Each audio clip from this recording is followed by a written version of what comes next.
ഇതിന്റെ ഏറ്റവും വലിയ തെളിവ് എന്താണെന്ന് വെച്ചാൽ റിച്ചാർഡ് ഡോക്കിൻസിന്റെ ഏറ്റവും പ്രസിദ്ധമായ ഒരു പുസ്തകമാണ് ഗോഡ് ഡെല്യൂഷൻ. ഗോഡ് ഡെല്യൂഷൻ അദ്ദേഹം പബ്ലിഷേഴ്സിന്റെ അടുത്ത് പോയിട്ട് പുസ്തകം പ്രിന്റ് ചെയ്യാൻ വേണ്ടി എഴുതി കഴിഞ്ഞ് കൊണ്ടുപോയി കൊടുത്തു.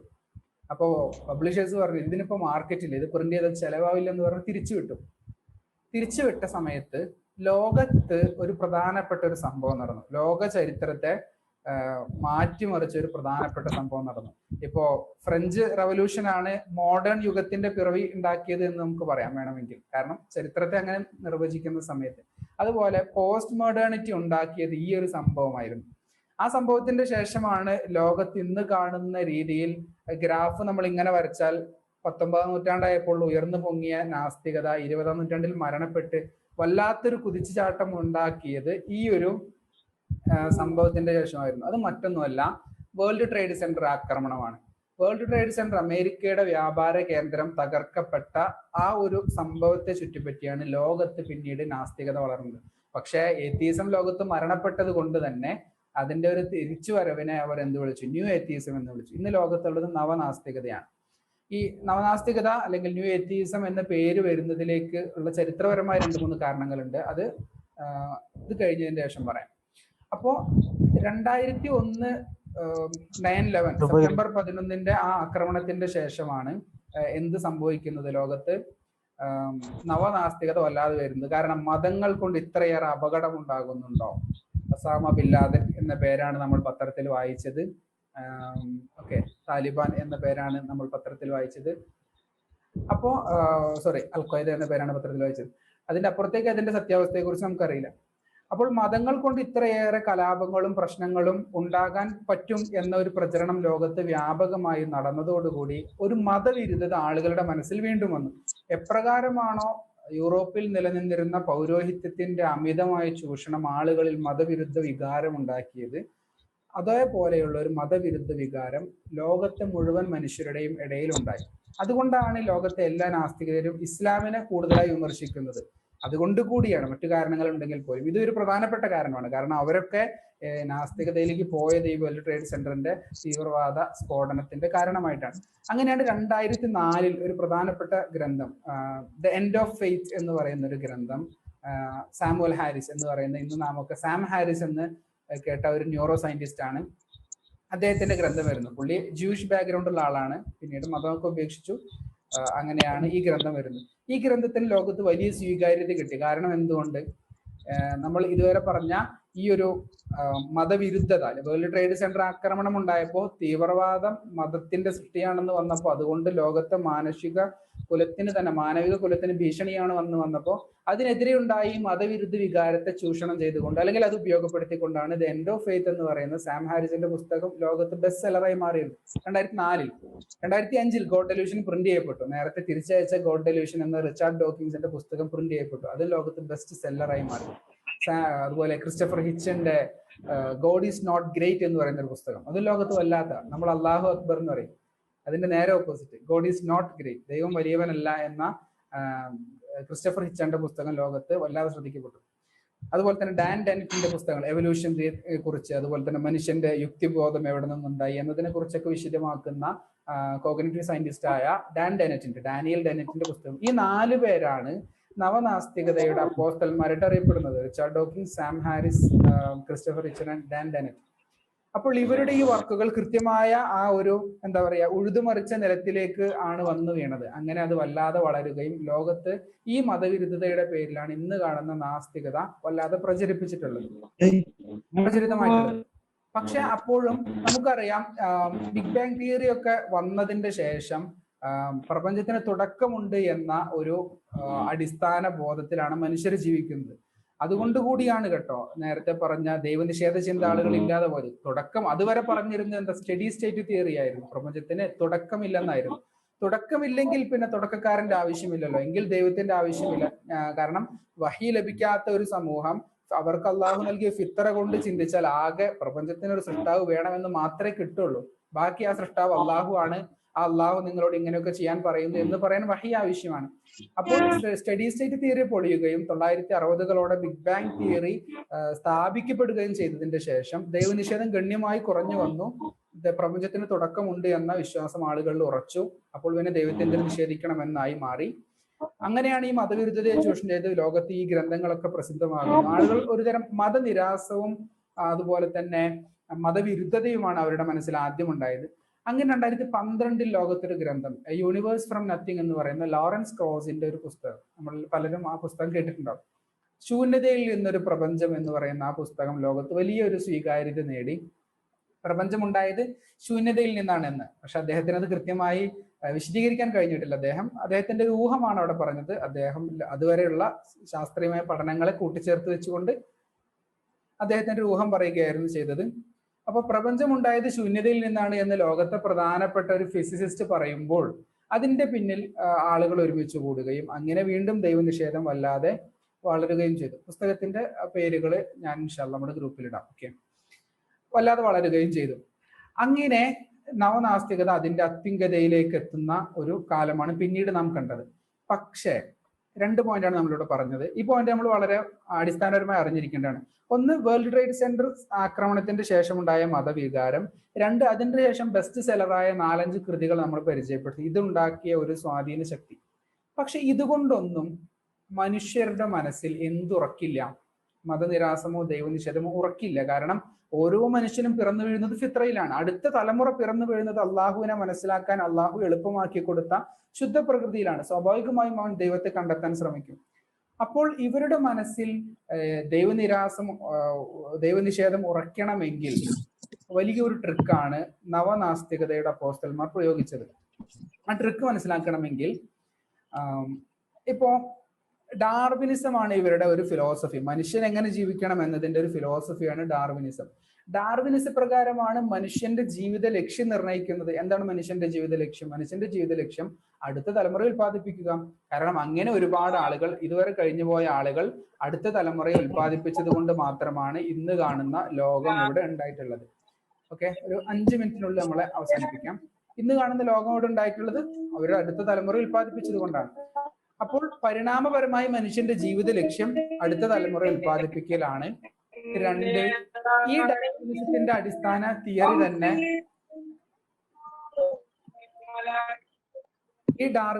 അടിസ്ഥാന തിയറി തന്നെ സർവൈവൽ ഓഫ് ദ ഫിറ്റസ്റ്റ് ആണ്. അർഹമായതിന്റെ അതിജീവനം. നമ്മൾ പലരും അതിനെ പറയാറ് കഴിവുള്ളതിന്റെ അതിജീവനം എന്ന. അങ്ങനെയല്ല, സർവൈവൽ ഓഫ് ദി സ്ട്രോങ്ങസ്റ്റ് അല്ല, സർവൈവൽ ഓഫ് ദ ഫിറ്റസ്റ്റ് ആണ്, അർഹമായതിന്റെ അതിജീവനം. അപ്പോൾ അതിജീവിക്കാൻ ഏതാണോ അർഹമായത് അതാണ് അതിജീവിക്കുക. ഈ ഒരു തിയറി വെച്ച് ഒരു ഭക്ഷണം ഉണ്ട്, 10 ആളുകളുണ്ട്, ഒരാൾക്കുള്ള ഭക്ഷണമേ ഉള്ളൂ. 10 പേരും ഇപ്പോൾ ഭക്ഷണം കഴിച്ചില്ലെങ്കിൽ മരിക്കാൻ നിൽക്കുകയാണ്. സ്വാഭാവികമായും ബുദ്ധിയും കഴിവും ഒക്കെ ഉപയോഗിച്ച് ആരാണോ ആദ്യം ആ ഭക്ഷണം കഴിക്കാൻ പറ്റുന്നത് അവൻ അതിജീവിക്കും. സ്വാഭാവികമാണല്ലോ. അങ്ങനെ അർഹമായത് അതിജീവിക്കുക എന്ന തിയറിയാണ് എവല്യൂഷൻ മുന്നോട്ട് വെക്കുന്നത്. ഇതിലൂടെയാണ് ജൈവവർഗം ഉണ്ടായി വന്നത് എന്നാണ് അവരുടെ വാദം തന്നെ. തെളിയിക്കപ്പെടാത്തതാണെങ്കിൽ പോലും ഇവരുടെ പക്കലുള്ള ഏക സൈദ്ധാന്തിക അടിത്തറ അതാണ്. അങ്ങനെയാണെങ്കിൽ മനുഷ്യന്റെ ധാർമ്മികതയുടെയും അടിസ്ഥാനം എന്ത് തന്നെയാകണം? Evolution, Darwinism തന്നെയാകണം. ഡാർവിനിസ പ്രകാരം ഏറ്റവും അർഹമായതാണ് അതിജീവിക്കുന്നത് എങ്കിൽ, വലിയൊരു ചോദ്യം പ്രസക്താണ് കേട്ടോ, അങ്ങനെ അർഹമായതാണ് അതിജീവിക്കുന്നത് എങ്കിൽ ലോകത്ത് എന്തുകൊണ്ട് നാസ്തികത അതിജീവിക്കുന്നില്ല എന്നൊരു ചോദ്യം പ്രസക്തമാണ്. ഇന്ന് വരെ ആൻസർ ചെയ്യപ്പെടാത്തൊരു ചോദ്യമാണ്. അർഹമായതാണ് അതിജീവിക്കുക എങ്കിൽ ഒരിക്കലും റേപ്പിനെ എന്ത് ചെയ്യാൻ പറ്റില്ല. നമ്മൾ വീഡിയോയിൽ ക്ലാസ്സിൽ പറഞ്ഞു എന്ന് തോന്നുന്നു.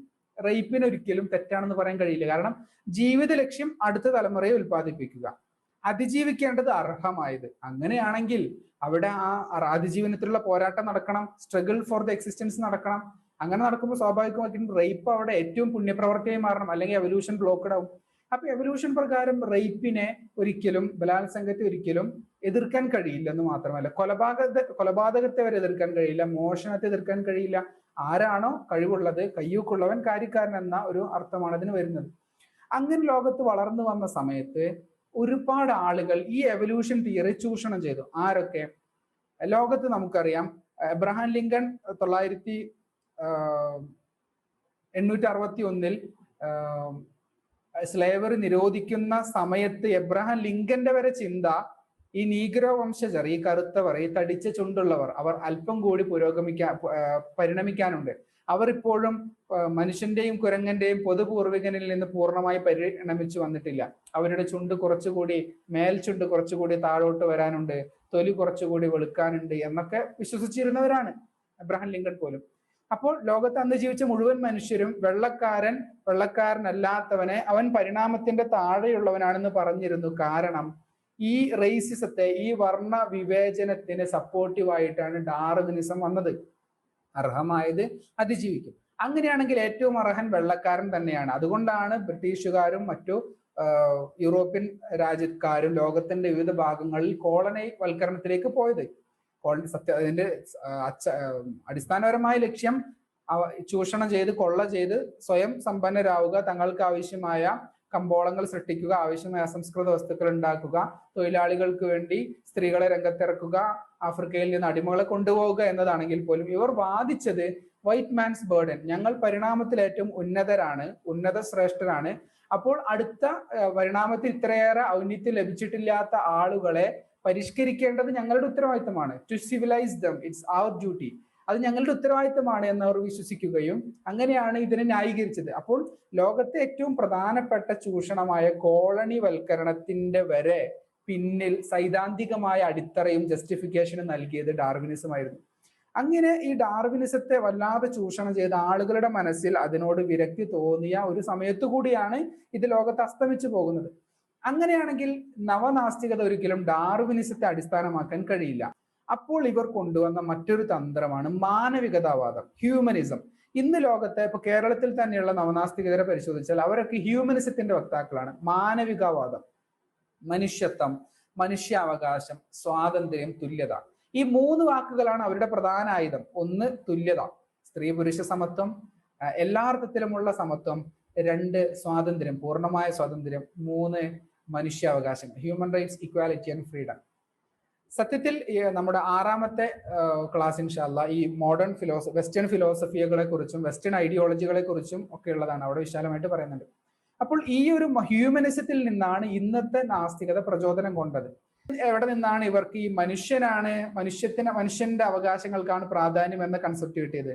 അത് മതങ്ങൾ മുന്നോട്ട് വയ്ക്കുന്ന, പ്രത്യേകിച്ച് സെമിറ്റിക് മതങ്ങൾ മുന്നോട്ട് വയ്ക്കുന്ന ഹ്യൂമൻ സെൻട്രിസമാണ്, മനുഷ്യ കേന്ദ്രത്വമാണ്. മനുഷ്യനാണ് പ്രപഞ്ചത്തിന്റെ കേന്ദ്രം, മനുഷ്യനാണ് വഹിയ് അനുസരിച്ച് ജീവിക്കാൻ കൽപ്പിക്കപ്പെട്ടവർ, മനുഷ്യനാണ് ഇഖ്തിയാർ നൽകപ്പെട്ടവർ, മനുഷ്യനാണ് സ്വർഗനരകങ്ങൾ കാത്തിരിക്കുന്നത്, മനുഷ്യരിലേക്കാണ് ദൈവം അവന്റെ ദൂതനുമായി ആശയവിനിമയം നടത്തിച്ചിട്ടുള്ളത് എന്നൊക്കെയുള്ള സെമിറ്റിക് മതങ്ങളുടെ സങ്കല്പമാണ് മനുഷ്യന് എന്തോ പ്രത്യേകതയുണ്ട് എന്നുള്ളത്. ആ പ്രത്യേകതയെ, ആ ഹ്യൂമൻ സെൻട്രിസത്തിൽ നിന്നാണ് ഹ്യൂമൻ റൈറ്റ്സ് വരുന്നത്. അപ്പോൾ ഇവർക്ക് ഇവരുടെ ആശയം വെച്ചുകൊണ്ട് പറയാൻ കഴിയാത്ത ഒന്നാണ് ഹ്യൂമൻ റൈറ്റ്സ്. എന്നാൽ ഈ ഹ്യൂമൻ റൈറ്റ്സ് എന്ന ആശയം വരുന്നത് മതങ്ങളിൽ നിന്നുമാണ്. അതാണ് ഞാൻ സെൽഫ് ഗോൾ ആണെന്ന് പറഞ്ഞത്. 2, ഇവർ തുല്യതയെക്കുറിച്ച് പറയുന്നു. ഏതർത്ഥത്തിലാണ് തുല്യതയുള്ളത് എന്ന ചോദ്യം വളരെ പ്രസക്തമല്ലേ? നമുക്ക് ഒരിക്കലും തുല്യരല്ലാത്ത 2 ജനവിഭാഗമാണ് സ്ത്രീയും പുരുഷനും എന്ന് പറയുന്നത്. സ്ത്രീയും പുരുഷനും മാത്രമല്ല, ഐഡന്റിറ്റിക്കൽ ട്വിൻസ് പോലും തുല്യരല്ല, അല്ലെ? ഒരു ഉമ്മയുടെ 2 മക്കൾ തുല്യരല്ല, ഒരു ഉമ്മയ്ക്ക് ഒരേ പ്രസവത്തിലുണ്ടായ 2 മക്കൾ തുല്യരല്ല, ഒരേ സിക്താണ്ഡം വിഭജിച്ച് അത് ഉണ്ടായ മക്കൾ തുല്യരല്ല. ലോകത്തൊന്നും മറ്റൊന്നിനോട് തുല്യമല്ല. ഞാൻ സംസാരിക്കുന്ന എൻ്റെ ശരീരത്തിന്റെ അടുത്തടുത്തിരിക്കുന്ന 2 കോശങ്ങൾ തമ്മിൽ ഗണ്യമായ വ്യത്യാസങ്ങളുണ്ട്. ലോകത്തൊന്നും മറ്റൊന്നിനോട് തുല്യമല്ല. 2 മനുഷ്യരുടെ കൈവിരൽ അടയാളങ്ങൾ തുല്യമല്ല. അപ്പോൾ തുല്യത എന്ന് പറയുന്നത് ബയോളജിക്കലി പ്രൂവ് ചെയ്യാൻ കഴിയില്ല. ഒരിക്കലും സ്ത്രീയും പുരുഷനും തുല്യരല്ല, ബയോളജിക്കലി തുല്യരല്ല, സൈക്കോളജിക്കലി തുല്യരല്ല. 2 പേരുടെയും മനസ്സിന്റെ എന്താ പറയാ പാരാമീറ്റേഴ്സ് വ്യത്യാസമുണ്ട്. സൈക്കോളജിക്കലി തുല്യരല്ല, ബയോളജിക്കലി തുല്യരല്ല, ഫിസിക്കലി തുല്യരല്ല, ശാരീരിക ശേഷിയിൽ തുല്യരല്ല. അങ്ങനെയാണെങ്കിൽ സയൻസ്, ഇവർ നേരത്തെ പറയുന്നത് സയൻസ് ആണ് ഞങ്ങളുടെ അടിസ്ഥാനം. ഞങ്ങളുടെ അടിസ്ഥാനം ഡാർവിനിസം അല്ല, ഞങ്ങളുടെ അടിസ്ഥാനം സയൻസ് ആണ്. നിങ്ങളുടെ അടിസ്ഥാനമായ സയൻസ് വെച്ച് നോക്കുന്ന സമയത്ത് ഈ പറഞ്ഞതൊന്നും തുല്യമല്ലല്ലോ. പിന്നെ എങ്ങനെയാണ് നിങ്ങൾ സ്ത്രീയും പുരുഷനും സമത്വം എന്ന് പറയുന്നത്? ഇപ്പൊ അവർ പറയും ഇസ്ലാമിലെ സ്ത്രീകൾ വല്ലാതെ പീഡിപ്പിക്കപ്പെടുന്നു, ലോകത്തെല്ലായിടത്തും പുരുഷാധിപത്യം. ഇവർക്ക് എങ്ങനെ ഇത് പറയാൻ കഴിയുന്നു? ഒരു വിഭാഗം ആളുകൾ സ്ത്രീകളും മറ്റൊരു വിഭാഗം പുരുഷന്മാരും എന്ന് മനസ്സിലാക്കാതെ എങ്ങനെയാണ് ഈ സ്ത്രീകൾ പീഡിപ്പിക്കപ്പെടുന്നതെന്ന് പറയാൻ കഴിയുക? അപ്പോൾ ഇതിനെയൊക്കെ അംഗീകരിക്കാതെ ഇതിനെ അഡ്രസ് ചെയ്യാൻ പറ്റില്ല. ഞാൻ പറഞ്ഞു വന്നത്, ഈ തുല്യത എന്ന കൺസെപ്റ്റ് സയൻസിന്റെ ഒരു പാരാമീറ്ററിലൂടെ നമുക്ക് അളക്കാൻ കഴിയാത്തതും എന്നാൽ മതങ്ങളിൽ നിന്ന് മാത്രം ലഭ്യമാകുന്നതുമാണ്. സെമിറ്റിക് മതങ്ങളുടെ ഒരു അവകാശവാദമാണ് സ്പിരിച്വൽ ഇക്വാലിറ്റി എന്ന് പറയുന്നത്, ആത്മീയമായ തുല്യത. ഒരു തിന്മ പുരുഷൻ ചെയ്താലും സ്ത്രീ ചെയ്താലും തുല്യമായ ശിക്ഷയാണ്. ഒരു നന്മ പുരുഷൻ ചെയ്താലും സ്ത്രീ ചെയ്താലും തുല്യമായ പ്രതിഫലമാണ്. അവിടെ തൂക്കി നോക്കുന്നത് അവരുടെ ഹൃദയത്തിന്റെ ഇന്റൻഷൻ, എത്രത്തോളം മാനസിക സാന്നിധ്യത്തോടെ നിയ്യത്തിന് മാത്രമാണ് അവിടെ കനമുള്ളത്. അല്ലാതെ ലിംഗത്തിനോ ജെൻഡറിനോ അള്ളാഹുവിന്റെ അടുത്ത് സ്ഥാനമില്ല. അള്ളാഹു നോക്കുന്നത് നിങ്ങളുടെ ഹൃദയങ്ങളിലേക്കാണെന്ന് പറയുമ്പോൾ ഉണ്ടാകുന്ന നിങ്ങളെ സൃഷ്ടിച്ചത് ഒരു പിതാവിൽ നിന്നും ഒരു മാതാവിൽ നിന്നുമാണ്, ഒരു ശരീരത്തിൽ നിന്നാണ് എന്നൊക്കെ പറയുന്ന അവിടെ നെഫ്സ് എന്ന പദമാണ് ഉപയോഗിച്ചിട്ടുള്ളത്. നെഫ്സ് ആത്മാവിന് കൂടി പറയുന്ന പദമാണ്. അപ്പോൾ ആത്മീയമായി ആദം നബി അലൈഹി ഇസ്ലാമിൽ നിന്നാണ് ഹവ്വ റളിയല്ലാഹു അൻഹ വന്നതെങ്കിൽ അവിടെ സത്യത്തിൽ ഒരാത്മാവേ ആദ്യമേ ഉണ്ടായിരുന്നുള്ളൂ. അപ്പോൾ ഈ ആത്മീകമായ സ്പിരിച്വൽ ഇക്വാലിറ്റി മാത്രമാണ് ഇക്വാലിറ്റിയുടെ ഒരു അടിസ്ഥാനം. ഇതില്ലെങ്കിൽ പിന്നെ ഇക്വാലിറ്റി പറയാൻ കഴിയില്ല. സ്പിരിച്വൽ ഇക്വാലിറ്റി ഇല്ലെങ്കിൽ പിന്നെ ഇക്വാലിറ്റി എന്ന കൺസെപ്റ്റ് ലോകത്തില്ല. അപ്പോൾ മനുഷ്യാവകാശത്തെ കുറിച്ച് ഇവർ പറയുമ്പോൾ മനുഷ്യാവകാശം എന്ന് പറയുന്നത് സെമിറ്റിക് മതങ്ങളിലെ ഹ്യൂമൻ സെൻട്രിസത്തിൽ നിന്ന് വന്നതാണ്. നിങ്ങൾ ഇക്വാലിറ്റിയെ കുറിച്ച് പറയുമ്പോൾ ഇക്വാലിറ്റി വന്നത് സെമിറ്റിക് മതങ്ങളിലെ സ്പിരിച്വൽ ഇക്വാലിറ്റിയിൽ നിന്ന് വന്നതാണ്. പിന്നെ എങ്ങനെയാണ് നിങ്ങൾക്ക് ഇതിനെക്കുറിച്ച് സംസാരിക്കാൻ കഴിയുക എന്ന് തിരിച്ചു ചോദിക്കുന്നത് വിശ്വാസികളല്ല. നവനാസ്തികതയെ ന്യൂ ഏത്തിയസത്തെ ഏറ്റവും അധികം വിമർശിക്കുന്നത് ഏത്തിയസ്റ്റ് ഫിലോസഫേഴ്സ് തന്നെയാണ്. ജോൺ ഗ്രേയെ പോലുള്ള 7 ടൈപ്പ് ഓഫ് ഏത്തിയസം എന്നൊരു പുസ്തകമുണ്ട് ജോൺ ഗ്രേയെ പോലുള്ള ഏത്തിയസ്റ്റ് ഫിലോസഫേഴ്സ് ആണ് ഇതിനെ വിമർശിക്കുന്നത്, നവനാസ്തികതയെ വിമർശിക്കുന്നത്. നിങ്ങൾ ക്രിസ്ത്യാനിറ്റിയുടെ ഹ്യൂമനിസത്തെയാണ് നിങ്ങൾ ആധാരമാക്കുന്നത് എന്നൊക്കെ തീർച്ചയായിട്ടുമുള്ള വിമർശനങ്ങൾ അവരാണ് നടത്തുന്നത്. അപ്പോൾ ഹ്യൂമനിസത്തെ കൂട്ടിപ്പിടിച്ചുകൊണ്ടാണ് ഇന്ന് ഈ സാധനം വളർന്നു വരുന്നത്. അപ്പോൾ ഇതിനെ സൈദ്ധാന്തികമായി തന്നെ നമുക്ക് എതിർക്കാൻ കഴിയുമ്പോഴും അതിന് ആ ചർച്ചയ്ക്ക് പ്രസക്തിയില്ല എന്ന് പറയുന്ന രീതിയിൽ ശാസ്ത്രത്തെ കൂട്ടുപിടിച്ച് ഒരു പുകമറ സൃഷ്ടിക്കുകയും ഒരു വശത്തുകൂടി മതവിരുദ്ധത, ഇനി ഞങ്ങളുടെ തെറ്റാണെങ്കിൽ നിങ്ങളുടെ മതങ്ങൾ ഇങ്ങനെയാണ് എന്നർത്ഥത്തിൽ ഒരു മത വിമർശനങ്ങൾ, മതവിരോധം, മതനിരാസം, മതനിന്ദ തുടങ്ങിയവയിലൂടെയാണ് ഇവർ മുന്നോട്ട് പോകുന്നത്. മതങ്ങൾ അത്ര മോശമാണ് എന്ന അർത്ഥത്തിലുള്ള ഒരു പൊതുബോധമാണ് ക്രിയേറ്റ് ചെയ്യപ്പെടുന്നത്. ഇന്ന് നമുക്ക് അത് ഒരു പൊതുനിരത്തിൽ പ്രോഗ്രാം ചെയ്ത് RSSലേക്ക് വരൂ, RSSലൂടെ മാത്രമേ ഇന്ത്യ രക്ഷപ്പെടൂ എന്ന് പറയുന്നതിന് ഒരു പ്രയാസമില്ല. സമൂഹം അതിനെ അത് RSSകാരുടെ പരിപാടിയല്ലേ, എനിക്ക് വിയോജിപ്പുണ്ട്, പക്ഷെ അവർ പറഞ്ഞോട്ടെ എന്ന് പറയും. ആരും അതിനെ എതിർക്കാൻ പോയില്ല. നേരെ മറിച്ച് ഏതെങ്കിലും മതത്തിൽപ്പെട്ട ഒരാൾ ഇതേപോലെ പ്രോഗ്രാം ചെയ്ത് നിങ്ങൾ ഈ മതത്തിലേക്ക് വരൂ, ഈ മതത്തിലൂടെ മാത്രമേ ജീവിതത്തിൽ രക്ഷയുണ്ടാകൂ എന്ന് പറഞ്ഞാൽ അതിനെ തടയാൻ ആളുകൾ ചെല്ലും. അതിനെ വല്ലാത്തൊരു മ്ലേച്ഛതയായിട്ട് ആളുകൾ കാണും. ഇങ്ങനെ ഒരു പൊതുബോധം ക്രിയേറ്റ് ചെയ്തത് മതത്തെ ഫിലോസഫിക്കലായോ ബൗദ്ധികമായോ തകർത്തതിന്റെ പേരിലോ, നാസ്തികതയെ അല്ലെങ്കിൽ നവനാസ്തികതയെ ഫിലോസഫിക്കലായോ ബൗദ്ധികമായോ പ്രതിഷ്ഠിച്ചതിന്റെ പേരിലോ കിട്ടിയ മൈലേജിലല്ല, മറിച്ച് മതവിരുദ്ധതയും തീവ്രവാദത്തിന്റെയും വേൾഡ് ട്രേഡ് സെന്റർ ആക്രമണത്തിന്റെ ശേഷം ഉണ്ടായ സംഘടിതമായ തീവ്രവാദത്തിന്റെയും മറ്റുമൊക്കെ പേരിൽ മതവിരുദ്ധത കൊട്ടിഘോഷിച്ചുകൊണ്ടുമാണ് എന്നതാണ് നമ്മുടെ അടിസ്ഥാനപരമായി മനസ്സിലാക്കേണ്ടത്. അപ്പോൾ ഇവരോട് നമ്മൾ ദൈവമുണ്ട് എന്നതിന്റെ ഫിലോസഫിക്കൽ തെളിവ് പറഞ്ഞു കൊടുത്തത് കൊണ്ട് അവർ പൊതുവേദികളിൽ അല്ലെങ്കിൽ അവരുടെ ആശയം അത്ര ഉള്ളില്ലാത്തതാണ് എന്ന് സ്ഥാപിക്കാമെന്നല്ലാതെ അവരുടെ ചിന്താഗതിയെ മാറ്റാൻ നമുക്ക് കഴിയില്ല. കാരണം അവരുടെ അടിസ്ഥാന രോഗം എന്ന് പറയുന്നത് മതവിരുദ്ധ ചിന്താഗതിയാണ്. അപ്പോൾ അവിടെ നമ്മുടെ ആയുധം എന്ന് പറയുന്നത് മതം ഇല്ലെങ്കിൽ ലോകത്ത് എന്ത് സംഭവിക്കും, മതത്തിന്റെ പ്രസക്തി എന്താണ് എന്ന ഒരു വാദത്തിലാണ്. ഇത് നമ്മൾ മനസ്സിലാക്കുന്നിടത്ത് എത്രത്തോളം വിജയിക്കാൻ കഴിയുന്നുവോ അത്രത്തോളമാണ് നമ്മുടെ പ്രബോധന പ്രവർത്തനങ്ങൾ എഫക്റ്റീവ് ആക്കുന്നത്. എന്താണ് ഇസ്ലാമിന്റെ പ്രസക്തി എന്ന ഒരു വലിയ ചോദ്യത്തിനെ, അതുകൊണ്ടാണ് നമ്മുടെ ചർച്ചയ്ക്ക് അങ്ങനെ ഒരു ടോപ്പിക് തന്നെ നിർദ്ദേശിച്ചത്. എന്താണ് ഇസ്ലാം ഇല്ലെങ്കിൽ ലോകത്ത് എന്ത് സംഭവിക്കും എന്ന ഒരു വലിയ ചർച്ച തന്നെ നമ്മൾ ഉദ്ദേശിച്ചത്. അതിൽ കിട്ടിയ ആൻസറോടെ ക്രോഡീകരിക്കുകയും ചെയ്തിരുന്നു. അടിസ്ഥാനപരമായി മനുഷ്യൻ എന്ന് പറയുന്നത് ഏകാംഗങ്ങളാണ്, അല്ലെ? സാമൂഹ്യ ജീവിയാണെങ്കിൽ പോലും ഒറ്റയ്ക്ക് ജനിച്ച് ഒറ്റയ്ക്ക് മരിക്കുന്നവനാണ്. കൂടെയല്ല ജനിക്കുന്ന നേരത്തും കൂടെയല്ല മരിക്കുന്ന നേരത്തും എന്നൊരു കവിതയുണ്ടല്ലോ. ഒറ്റയ്ക്ക് ജനിച്ച് ഒറ്റയ്ക്ക് മരിക്കുന്നവനായത് കൊണ്ട് തന്നെ അവന്റെ ആത്യന്തികമായ ലക്ഷ്യം അവന്റെ മനസ്സിന്റെ സമാധാനമാണ്. അള്ളാഹു പറയുന്നു അലാ ബിദിക്രില്ലാഹി തത്മഇന്നുൽ ഖുലൂബ്. അള്ളാഹുവിനെ ഓർത്താൽ മാത്രമേ, ഞാനാണ് നിന്നെ സൃഷ്ടിച്ചത്, ഞാനാണ് നിന്റെ ഹൃദയത്തെ സൃഷ്ടിച്ചത്, സമാധാനം എന്ന വികാരത്തെ സൃഷ്ടിച്ചത് ഞാനാണ്, അത് ലഭിക്കണമെങ്കിൽ നീ എന്നെ ഓർക്കണമെന്ന് ഇതിന്റെയൊക്കെ ഖാലിഖ് പറയുമ്പോൾ നമ്മുടെ പ്രബോധനത്തിന്റെ ഏറ്റവും വലിയ ആയുധം എന്ന് പറയുന്നത് ഈ സമാധാനം നൽകാൻ ഇസ്ലാമിക വിശ്വാസത്തിന് മാത്രമേ കഴിയൂ എന്നാകണം. ഈ ചോദ്യം നമ്മൾ പറയുന്ന സമയത്ത് ഉണ്ടാകുന്ന വലിയൊരു മറുചോദ്യം എന്ന് പറയുന്നത് ഇസ്ലാമിക ലോകത്താണല്ലോ ഏറ്റവും കൂടുതൽ അസമാധാനങ്ങളുള്ളത്, കലാപങ്ങളുള്ളത്. സിറിയയിലാണല്ലോ, പാലസ്തീനിലാണല്ലോ, യമനിലാണല്ലോ. അൽ ഇമാനു യമാനിൻ, യമനികളുടെ വിശ്വാസമാണ് വിശ്വാസം എന്ന് പറഞ്ഞ ലോകത്തിന്റെ വിവിധ ഭാഗങ്ങളിലേക്ക് ഇസ്ലാമിനെ പ്രബോധനം ചെയ്യാൻ വേണ്ടി കടന്നു വന്നത് യമനി പണ്ഡിതരും സൂഫികളും സയ്യിദുമാരുമാണ്. ഇന്ത്യയിലേക്ക്, ഇന്തോനേഷ്യയിലേക്ക്, മലേഷ്യയിലേക്ക് തുടങ്ങിയ വിവിധ രാജ്യങ്ങളിലേക്ക് അവരാണ് വന്നിട്ടുള്ളത്. അപ്പോ പക്ഷെ അവിടെയൊക്കെ അസമാധാനമാണല്ലോ ഉള്ളത് എന്ന വലിയ ചോദ്യത്തിന്റെ മുമ്പിൽ നമ്മൾ പകച്ചു പോവുകയാണ്. സത്യത്തിൽ സമാധാനം എന്താണ് എന്ന ഒരു ഡെഫിനിഷൻ കൃത്യമായി നൽകപ്പെടാത്തതിന്റെ ഒരു പ്രശ്നമാണ്. തത്മഇന്നുൽ ഖുലൂബാണ് ദൈവസ്മരണയോടെ ലഭ്യമാകുന്നത്. ഹൃദയത്തിന് ഒരു അടക്കം കിട്ടലാണ്. കൊല്ലാൻ പോവുകയാണ് ഞാൻ നിന്നെ എന്ന് പറയുമ്പോഴും പരമാവധി സെൽഫ് ഡിഫൻസിന്റെ ഭാഗമായി കുതറാൻ ശ്രമിക്കുന്നു. പക്ഷെ അതിന് കഴിയാത്തൊരവസ്ഥ വരുന്ന സമയത്ത് ഇനി മരണമേ നിവൃത്തിയുള്ളൂ എന്ന് വരുമ്പോൾ ലാ ഇലാഹ ഇല്ലല്ലാ, നിന്റെ അടുത്തേക്ക് ഞാൻ മടങ്ങുകയാണ് എന്ന് പറയുന്ന സമയത്ത് ഒരു വിശ്വാസിക്ക് ലഭിക്കുന്ന ഒരു സമാധാനം ലോകത്ത് ഒരാൾക്കും നേടിയെടുക്കാൻ കഴിയില്ല. അതുകൊണ്ടാണ് അള്ളാഹുവിൽ വിശ്വസിച്ചത് കൊണ്ടല്ലേ നിങ്ങൾക്ക് ഈ വേദനകൾ സഹിക്കേണ്ടി വന്നത് എന്ന് എലിയുടെയോ പട്ടിയുടെയോ മറ്റോ മാംസം ഭക്ഷിച്ച് ജീവിക്കുന്ന സിറിയൻ ആഭ്യന്തര കലാപം നടക്കുമ്പോൾ ജീവിച്ച കുട്ടിയോട് പത്രക്കാർ ചോദിച്ചപ്പോൾ ഈ അവസ്ഥയിൽ ഞങ്ങൾക്ക് കഴിക്കാനുള്ള ഭക്ഷണത്തെ നൽകിയ അള്ളാഹുവിന് സ്തുതി എന്നൊരു കുട്ടിക്ക് പറയാൻ കഴിഞ്ഞുവെങ്കിൽ, കാരണം അവർക്ക് പണ്ഡിതന്മാർ ഫത്വ കൊടുത്തു, നിങ്ങൾ ഏത് മൃഗത്തെയും അറുത്ത് കഴിച്ചോളൂ, കാരണം ഭക്ഷണമില്ല.